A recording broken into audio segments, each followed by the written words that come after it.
ver, en Europa todo está bien. El agotamiento por calor que sientes como agotado, son dormir. Este agotamiento va asociado a pérdida de agua y disminución de sal. Y si tú realizas un trabajo tan intenso con duración excesiva, se dice.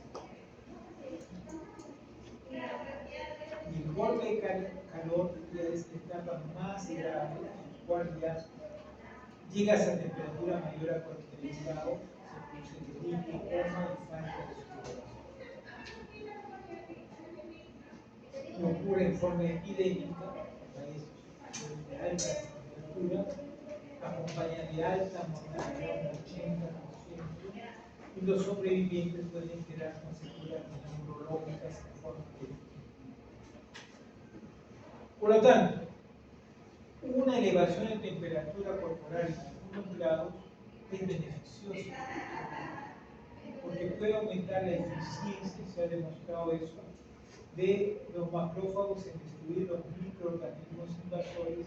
Además van a dificultar la replicación de muchos microorganismos, otorgándoles al sistema inmune una ventaja. Por eso se decía que la fiebre es un mecanismo de defensa del huésped. Y eso sí es aceptado con temperatura. Ya se da manejo, como ya son temperaturas, ¿no?, muy elevadas, que le dificultan, le causan inestabilidad, no tienen Entonces, los conceptos actuales sugieren que la fiebre desempeña un papel protector combatiendo la defensa del paciente contra el virus. Cuando las temperaturas son mayores a 41 grados centígrados, son riesgosas a la vida, lo que producen cambios metabólicos, cambios en la síntesis de ácidos nucleicos en la proteína, cambios en la permeabilidad celular y pH intracelular. El corazón se relaciona con depolarización y una probable depresión de potasio intracelular. Las muertes por arritmias cardíacas y en el cerebro un prolongado estado de depolarización va a liberar aminoácidos y neurotransmisores que producen una catástrofe. Edema cerebral, muerte neuronal, citotóxica y paciente fallece. Entonces ya fijamos que vamos nuevamente a la figura. El término de toda sustancia que provoca fiebre se llama pirógeno. El pirógeno puede ser exógeno o puede ser endógeno. Pirógeno exógeno es todo lo que está fuera del cuerpo y es capaz de inducir a la interleuquina 1 a producir a estimular al centro termorregulador. Pueden ser bacterias, los exógenos, sus endotoxinas, virus, hongos, protozoos, reacciones inmunológicas, tumores, fármacos. Y los endógenos, ¿no?, son aquellos que dentro del organismo, la reacción de muchos agentes, ¿no?, o dentro del mismo cuerpo que se formen estas reacciones inmunológicas, ¿no?, van a inducir la fiebre actuando sobre el centro termorregulador. Se forman interleuquinas endógenas, factor de necrosis pulmonar, en los virus y los factores de necrosis de los pacientes con problemas neoplásicos. Y todos estos tienen una característica. ¿Quién produce la interleuquina 1? Solamente los macrófagos y los monocitos, que son los macrófagos, que son los que entran en combate de la primera defensa que da contra para producir la inflamación ante un agente o a un agente inmunológico. Las citoquinas, que son estos, son proteínas. Y, como les había dicho, producen los monocitos, macrófagos y algunas células.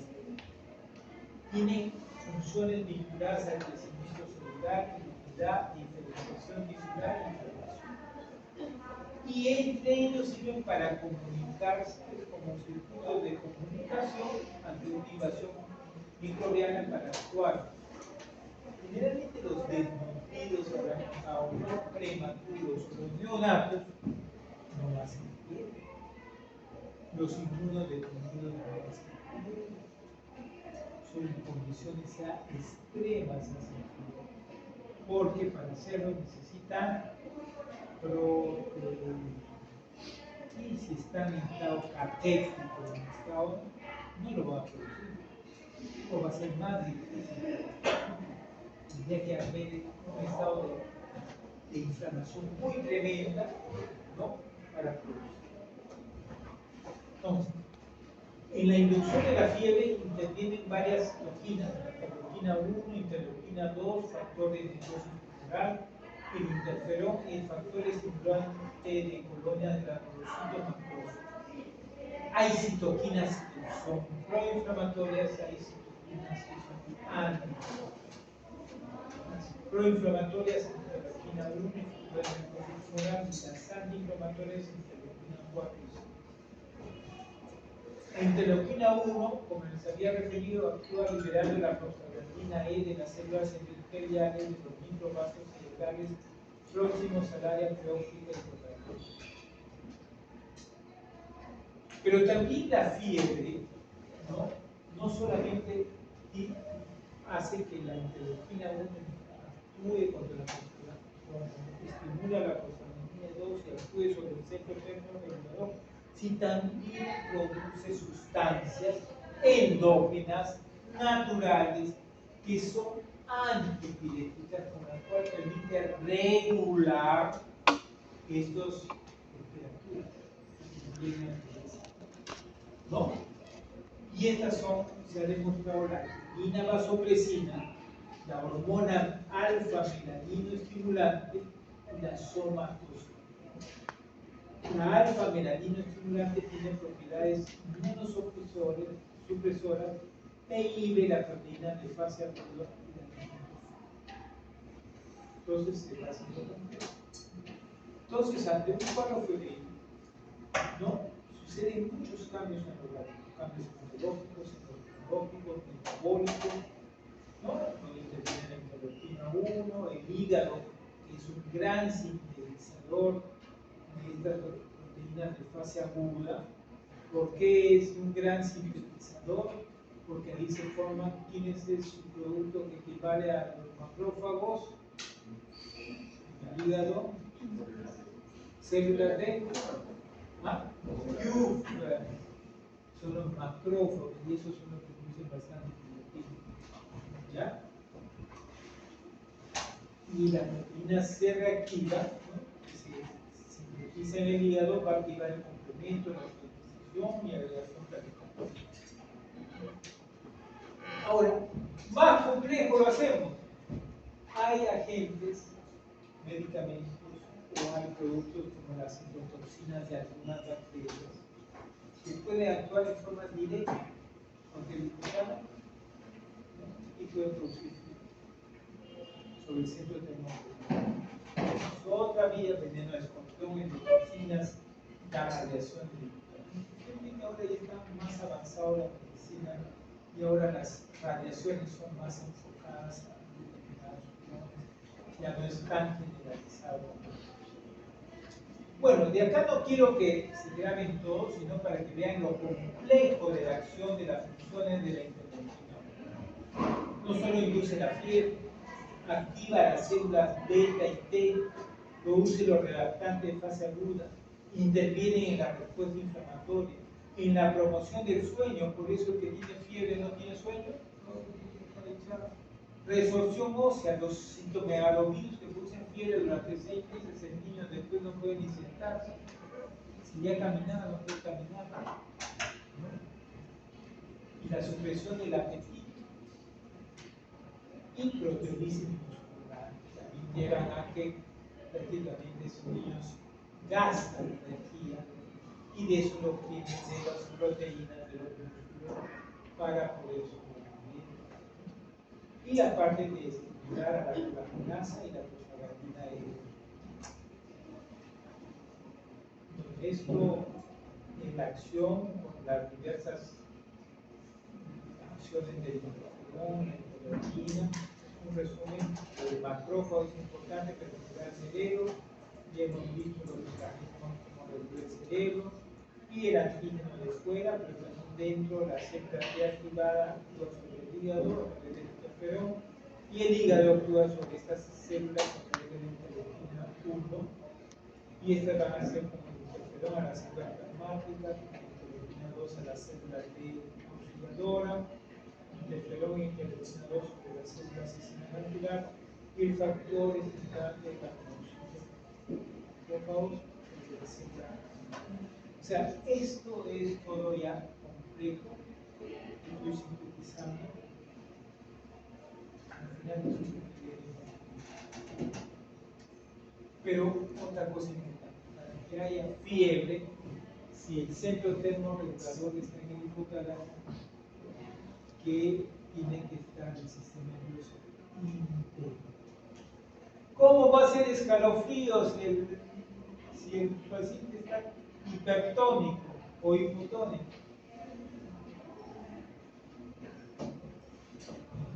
Entonces necesitamos, aparte para una buena termorregulación, una integridad de los mecanismos periféricos que impidan producción y pérdida de calor y que esté funcionando bien el centro termorregulador. Estos se van a manifestar esta producción de calor con gasto de ATP, muchos órganos. Y dentro de ellos, los dos órganos que más se usan, más producen, perdón, es el cerebro y el hígado. ¿Por qué? Porque tienen la mayor celularidad. El hígado y el cerebro tienen los que tienen más cerebro. Entonces, en los niños que no hay tanta cobertura, ¿no? Por ejemplo, no está el cráneo macizo craneal, sino está todavía cartilaginoso, uno cuando toma la temperatura, la madre, ¿dónde le toca? En la cabecita, no está caliente, no está caliente. Y en la barriga. No se le va a ocurrir pues en las axilas, ni en las plantas de los pies, ni en las manos, por el contrario, en la fiebre eso se pone frío.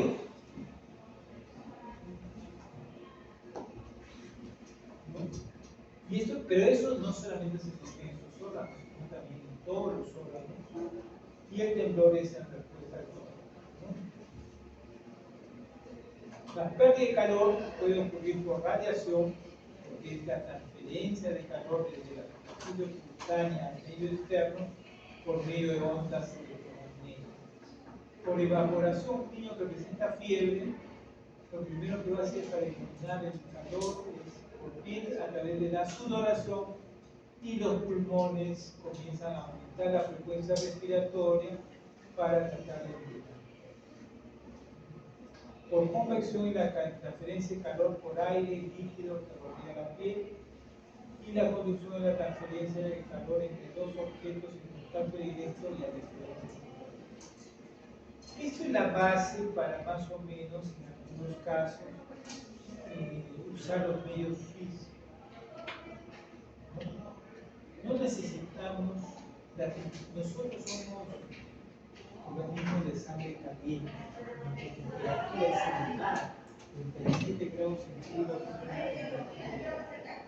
Tanto es así que en la Segunda Guerra Mundial los judíos alemanes, para darse calor, se usaban en ese frío invierno de ese campo de concentración, porque eso les da calor. Si estás en un ambiente caluroso en verano y eres casado de junta con tu mujer, vuelan en verano, ¿no? En invierno no, están apachurraditos, pero en verano somos. Entonces, igualito para el medio físico, cuando usas agua, no necesita ser fría para bajar la temperatura del medio.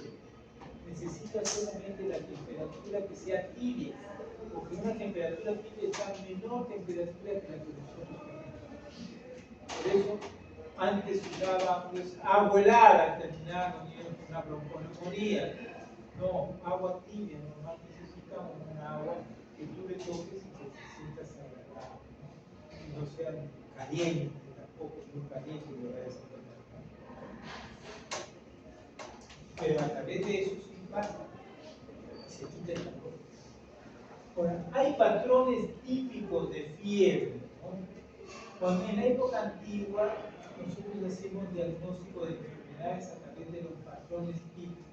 Entonces, no sé si habrán visto que dicen que se toma la frecuencia cardíaca, frecuencia respiratoria, la temperatura y eran cada 6 horas. La enfermera venía y cada 6 horas tomaba la temperatura. Entonces, en esa época no se usaban muchos antipiréticos, entonces se le veía, ¿no?, cómo iban estos patrones. Se dibujaba, se le ponía rojito en la parte de donde tenía nuestra temperatura se elevaba, y según esos patrones le daban las posibilidades de tener algunas enfermedades, especialmente enfermedades infecciosas. Entonces, ahora como que cuando tiene fiebre ya la mamá le da el antipirético, todo se ha perdido mucho de esa situación. Es conveniente cuando uno hace la historia preguntar a los padres cómo es la temperatura del niño todo el día, lo tienen en la mañana, lo tienen en la tarde, ¿no? ¿Por qué? Porque esto te puede ayudar a comprender algunas enfermedades o pensar en algunas enfermedades. Entonces, estos patrones, ¿no?, que se pueden graficar, teníamos el patrón de fiebre continua, es una elevación persistente de la temperatura con poca fluctuación. Por ejemplo, eso era lo que representaba la fiebre tifoidea. La remitente era aquel que en algún momento del día bajaba sin llegar a ser normal. El intermitente, cuando llegaba a ser normal en algún momento del día. La éctica, que era la de los abscesos, ¿no? Era una fiebre remitente intermitente con una diferencia muy grande entre el pico y el gradiente, ¿no? La doble cotidiana es la presencia de 2 picos en 24 horas, y eso presentaban 2 pacientes que eran tenían gonorrea, y la recidivante o recurrente es una fiebre interrumpida por uno o varios días de temperatura normal. Eso lo presentaba la brucelosis infantil. ¿Aló?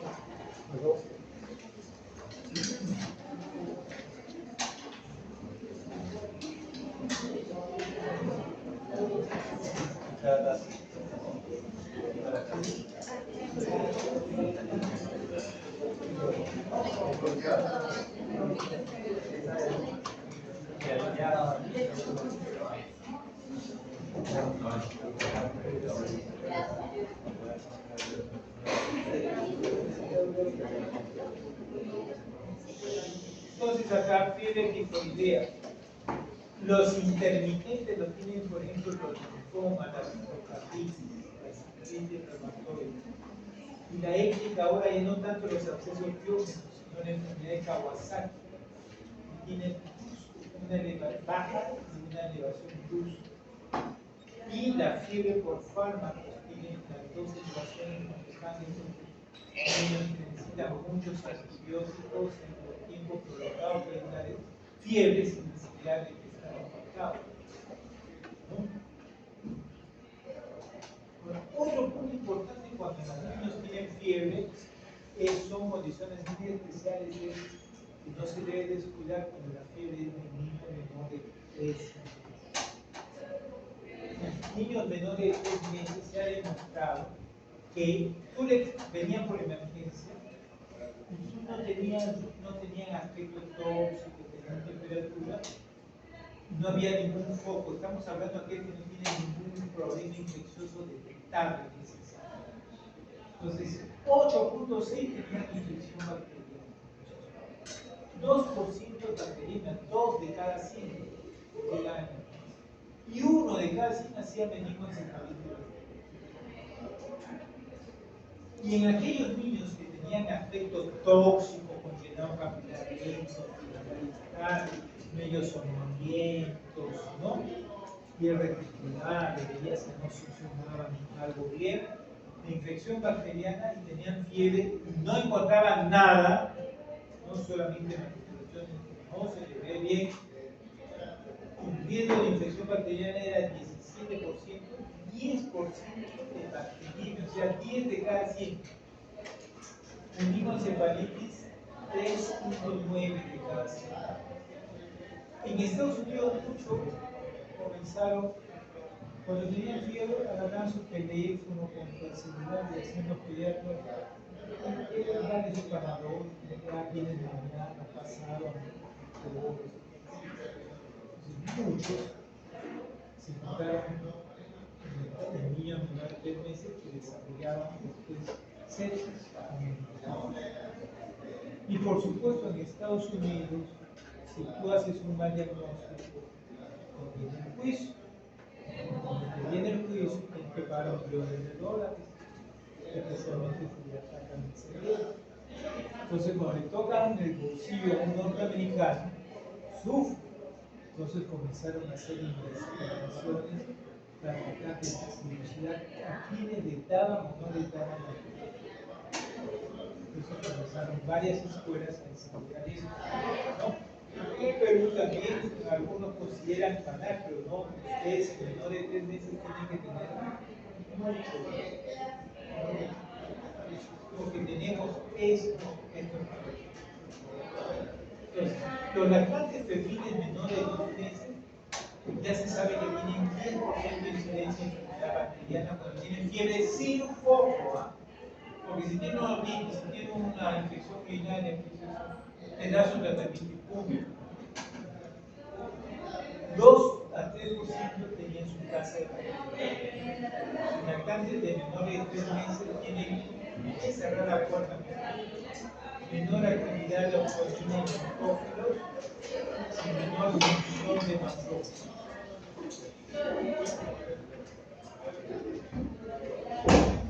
Entonces, ¿por qué?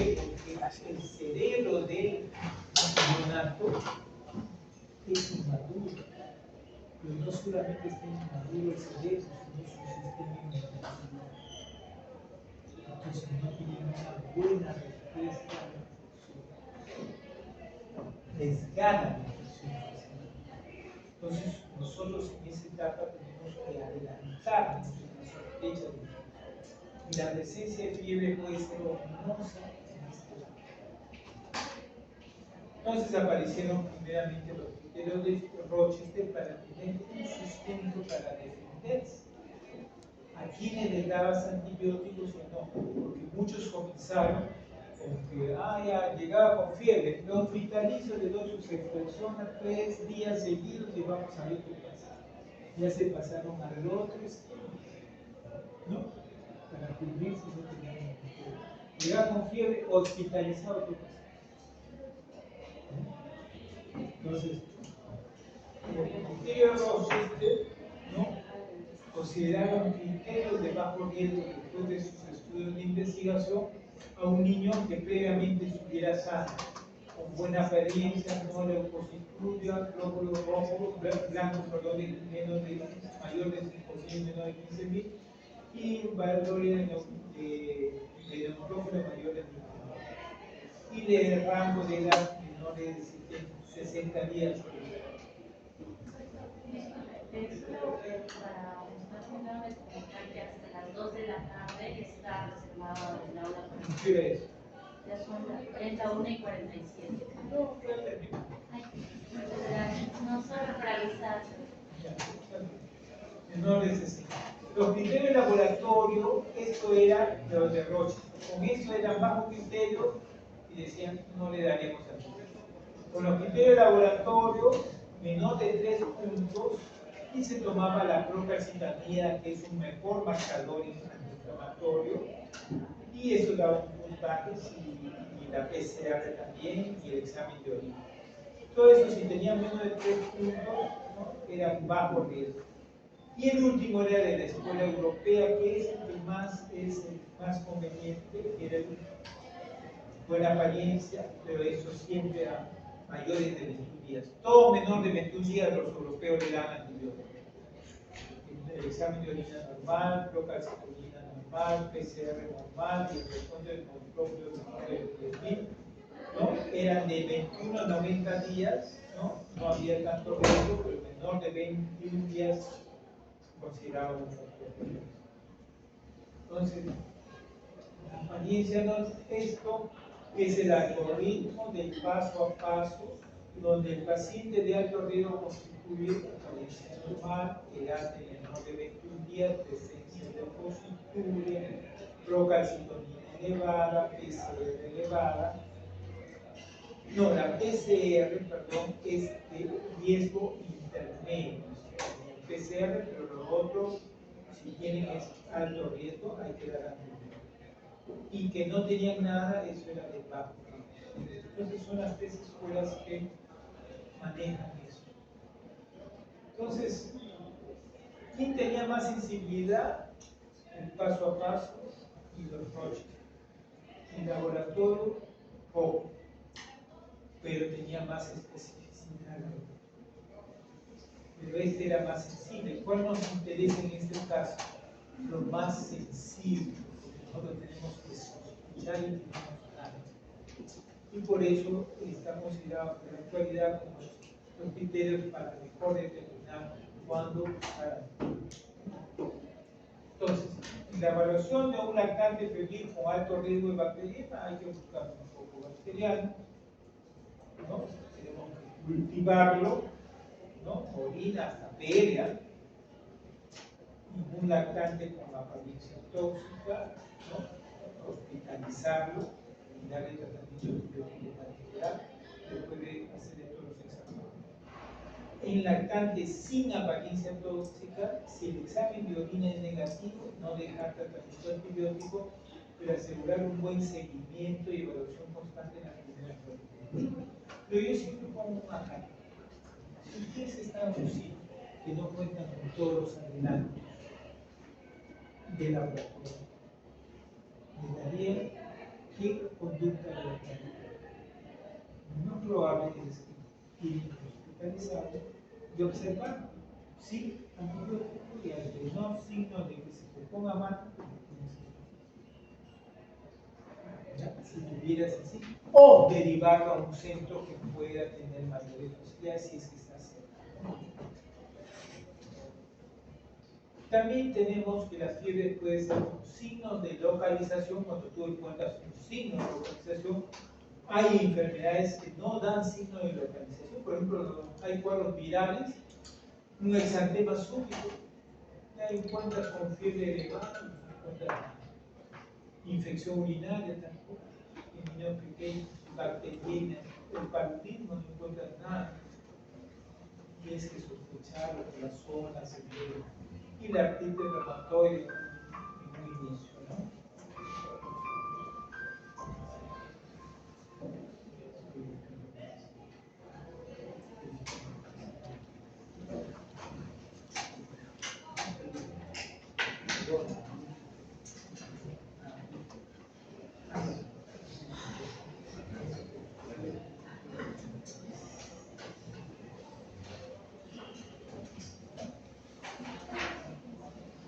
Entonces, ¿cuáles son las causas principales de fiebre debido a enfermedades localizadas? Infección respiratoria aguda, ¿no? Todas las otitis, bronquitis, sinusitis, laryngitis, el herpes, ¿no? La panquina también, que ahora está de moda, bronquitis, neumonía, gastroenteritis, hepatitis, apendicitis, mesentérica, meningitis, encefalitis, sarampión, escarlatina, artritis reumatoidea, Kawasaki, paludismo, anemia de muchas enfermedades hemolíticas pueden dar, ¿no? Fiebre, especialmente con las sustancias.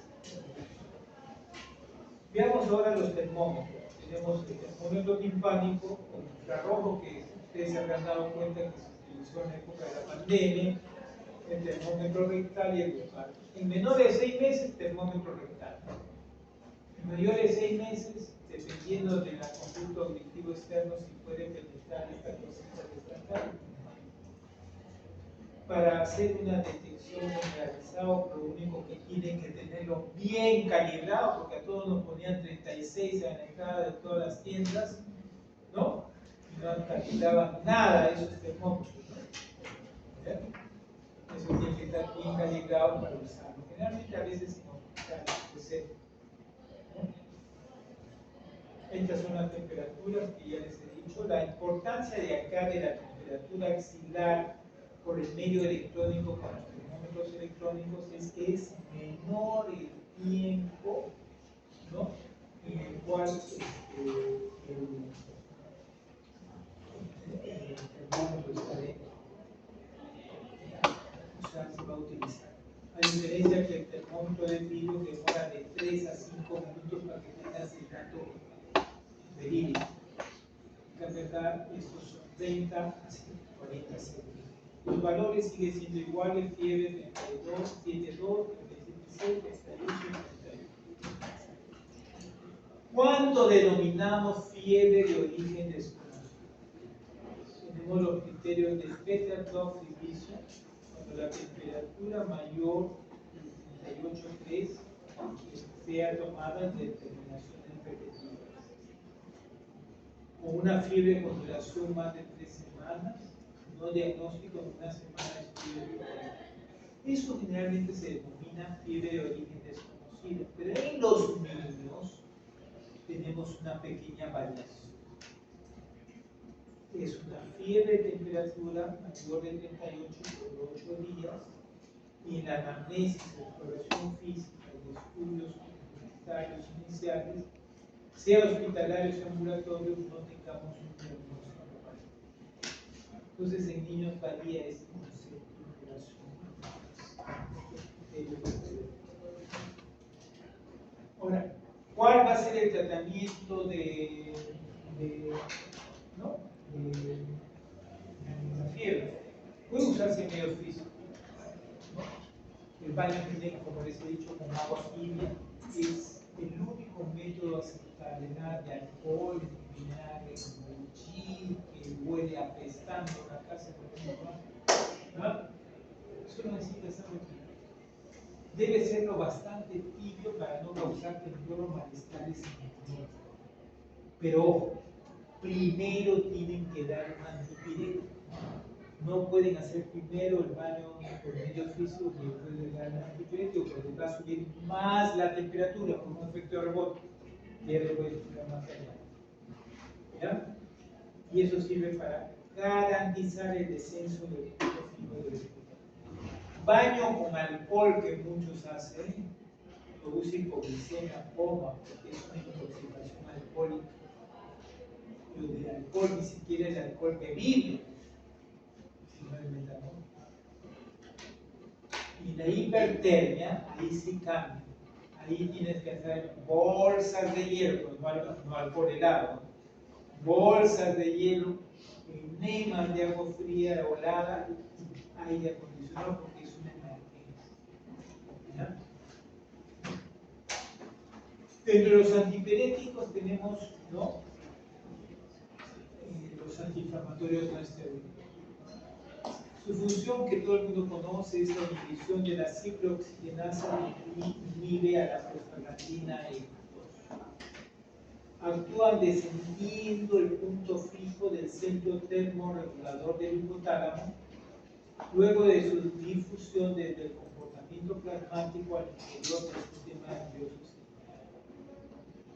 No usar medios físicos sin previa administración de un antipirético, debido a que los sensores periféricos, al detectar una baja de temperatura en relación al nivel regulado por el hipotálamo, van a desencadenar un aumento de la temperatura corporal como mecanismo de conservación y producción de calor. Este es el motivo por el cual primero antipirético, después medios físicos. Si no te va a...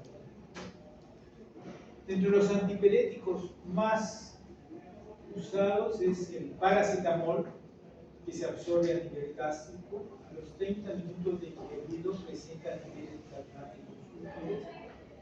Tiene acción a nivel central, tiene una acción antipirética para bajar la fiebre y analgesia.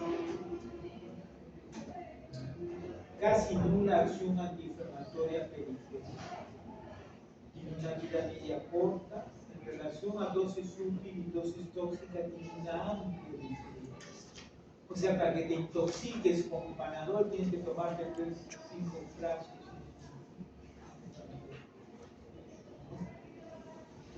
es muy alta la dosis de intoxicación. Efectos secundarios adversos son poco frecuentes, quizás por la toxicidad es uno de los factores, ¿no? Cuando es dosis severas, y habitualmente son medios, pero tienen que usar bastante. La dosis es de 10 a 15 miligramos por kilo por dosis cada 4 a 6 días. El otro medicamento que se usa es el ibuprofeno. Se absorbe a nivel gástrico de forma rápida, la vida media es más larga del paracetamol. El paracetamol se usa cada 4 horas. Se puede usar. El ibuprofeno es cada 6 horas. No puede usar seguido, porque ahí sí tiene efectos tóxicos. Es una acción preferente y periférica. La acción del ibuprofeno es antiinflamatoria, antipirética y analgésica. Los efectos secundarios adversos son poco frecuentes, pero más que el paracetamol. Y la dosis es de 5 a 10 miligramos por kilo por dosis cada 6 a 8 horas. Lo que tiene de diferencia el ibuprofeno, aparte, es que es antiinflamatorio. O sea, cuando tú tengas una enfermedad que notes en el niño que sientes que tenga malestar similar en el malestar dentro del cuerpo, ¿no? Entonces, eso hace, ¿no? Eso es más frecuente.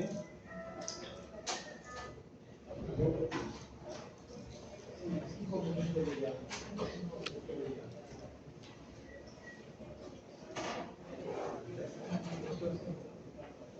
Lo que decía eso, usen más un ibuprofeno. Pero el ibuprofeno yo lo uso para mayores de un año. Y el paracetamol en menores de un año. Pero porque sí da más reacciones el ibuprofeno. Tenemos que puede dar hepatitis, puede dar hasta un Steven Johnson.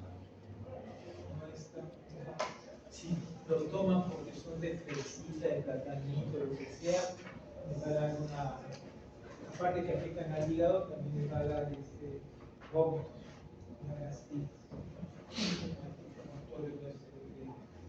Paracetamol sí es más para calmar el dolor y la fiebre. Los dos funcionan con la misma intensidad y bien para la fiebre. Pero el otro es su única ventaja. Entonces, el tratamiento antipirético, paracetamol, ibuprofeno, naproxeno en niños mayores y el metronidazol.